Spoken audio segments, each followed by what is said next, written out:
guys, belum nonton videonya? Jangan lupa buat tekan tombol subscribe, like, dan share ya. Terima kasih. Apa? Kamera. Oh. Halo, namaku Krisna, absen 7, koordinator kelompok F. Perkenalkan, nama saya Jovani Absami Siksa Pradipta, nomor absen 14, kelas 7F. Tugas saya sebagai penutup video. Perkenalkan, nama saya Farel Daniel Abimanyu, absen 10 dari kelas 7F. Tugas saya di kelompok ini adalah membuat isi tentang IL produk 6. Hai, namaku Jovina Octaviana dari kelas 7F nomor absen 16. Saya sebagai editor dan membuka di kelompok F.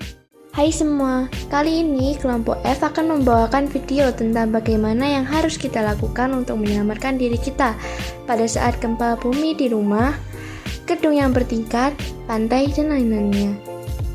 Dan juga bagaimana kita mengasihi atau membantu orang yang terkena bencana alam tanpa membeda-bedakan satu sama lain, dan juga masih banyak lainnya yang akan kita bahas di video ini.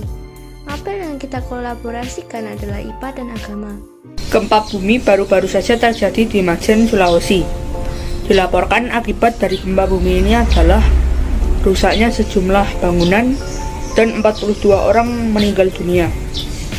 Gempa bumi di Majen ini termasuk gempa bumi jenis kerak dangkal yang diakibatkan oleh aktivitas sesar aktif. Gempa bumi dapat terjadi kapan saja dan di mana saja. Maka dari itu kita harus bisa mengantisipasi gempa ini. Sebelum gempa bumi terjadi, kita harus mengantisipasi rumah kita dengan menata rumah yang aman saat gempa bumi, seperti meletakkan perabotan dengan baik dan aman, memperhatikan konstruksi bangunan, menyimpan nomor-nomor penting seperti polisi, SAR, pemadam kebakaran, dan rumah sakit, menyiapkan tas siaga bencana alam yang berisi barang-barang darurat.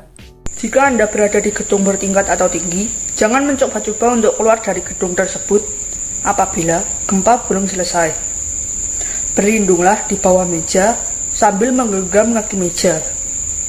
Jika tidak menemukan meja, carilah barang yang dapat melindungi kepala Anda. Meringkuklah sambil memegang benda tersebut di atas kepala. Jauhi barang yang mudah pecah. Jangan menggunakan lift. Gunakanlah tangga darurat. Jika terdapat peringatan evakuasi diri ke tempat yang lebih aman. Jika di luar bangunan seperti di pegunungan, jauhi tebing-tebing untuk menghindari jatuhnya bebatuan dan mencari tempat yang aman dari bebatuan. Jika berada di pantai, jauhilah pesisir pantai karena gempa dapat menyebabkan tsunami.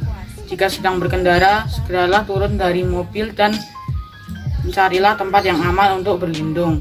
Namun sayangnya masih ada korban dari bencana alam ini.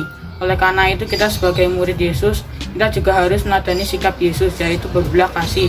Dalam kasih, kita tidak boleh mengharapkan imbalan dari orang lain.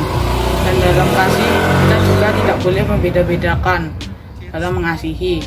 Ada banyak cara untuk mengasihi, seperti memberikan sedekah pada korban bencana alam, berpartisipasi dalam pembangunan ulang tempat tinggal setelah terjadi bencana alam, bisa dengan uang maupun dengan tenaga, membantu mengobati korban-korban bencana alam. Berilah kepada setiap orang yang meminta kepadamu, dan janganlah meminta kembali pada orang yang mengambil kepunyaanmu.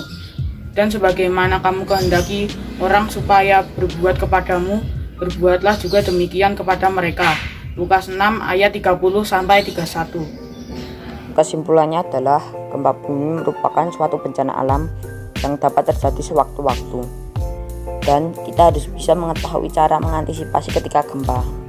Kita juga harus menolong saudara-saudara kita yang terkena bencana gempa bumi sebagai perwujudan kasih kita kepada mereka.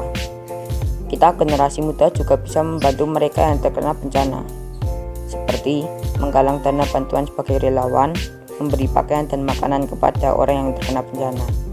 Terima kasih sudah melihat video kelompok kami. Tetap siap siaga menghadapi gempa bumi dan tetap peduli pada saudara kita yang terkena bencana.